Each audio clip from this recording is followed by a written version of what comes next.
चुगली करते हुए मिलती हैं। ये तो वही है ना जिसका पति इसे बिल्कुल भी भाव नहीं देता।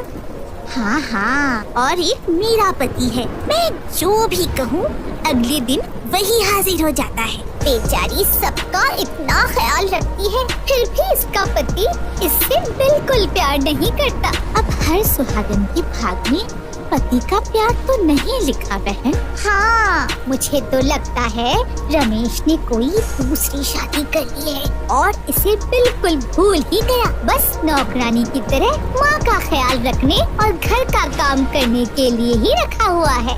सच कह रही हो बहन, 4 साल हो गए शादी को, अब तक कोई खुशखबरी नहीं सुनाई। और सुनाई भी कैसी, रमेश एक दिन तो नहीं टिकता इसके पास। प्रिया को उन औरतों की कड़वी बातें कांटों की तरह चुभ रही थी। अब रात को रमेश देर से घर आता है तो देखता है प्रिया खिड़की के पास बैठी रो रही है। क्या हुआ? आज तुम इतनी देर रात तक जागी हुई हो? कुछ नहीं, बस यूं ही दिल नहीं लग रहा था। तुम रो रही हो? क्या हुआ? तुमने रो रो कर अपनी आंखें लाल कर रखी है। मेरे रोने से आपको क्या फर्क पड़ता है? मैं कभी इस घर की 4 दीवारों से बाहर नहीं निकलती, पर आज मैं निकली और पता है लोगों ने क्या कुछ नहीं कहा, वो भी मेरे मुंह पर। हाँ तो ये तो रोज का है, इसमें तुम इतना क्यों भड़क रही हो? आपसे यही उम्मीद थी, ये सब आपका किया धरा है और फिर पूछ रहे हो कि क्यों भड़क रही हूँ मैं। आप मुझे एक बात बताइए, अगर आपको कोई और औरत पसंद है तो इसमें मेरा क्या कसूर है? मैं क्यों लोगों के ताने सुनूं और सहूं? हाँ तो फिर चली जाओ मेरी जिंदगी से। जाती क्यों नहीं?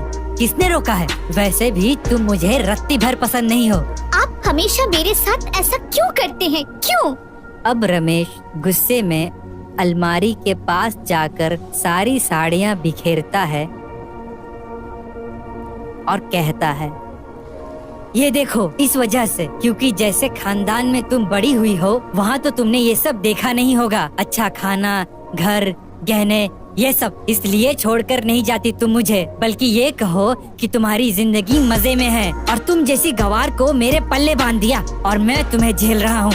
रमेश की इतनी कड़वी बातें सुनकर प्रिया का दिल दहल जाता है। कुछ देर के लिए तो वो मानो पैरालाइज्ड सी हो जाती है और ना तो उसके मुंह से कोई शब्द निकलता है और ना ही आंखों से आंसू, मानो सब रुक सा गया हो। रमेश साइड टेबल से गाड़ी की चाबी उठाता है और कहता है, जा रहा हूँ मैं, तुम्हारा बहुत हो गया, मेरा इंतजार मत करना और माँ को बोल देना कि मैं बिजनेस ट्रिप में बाहर जा रहा हूँ।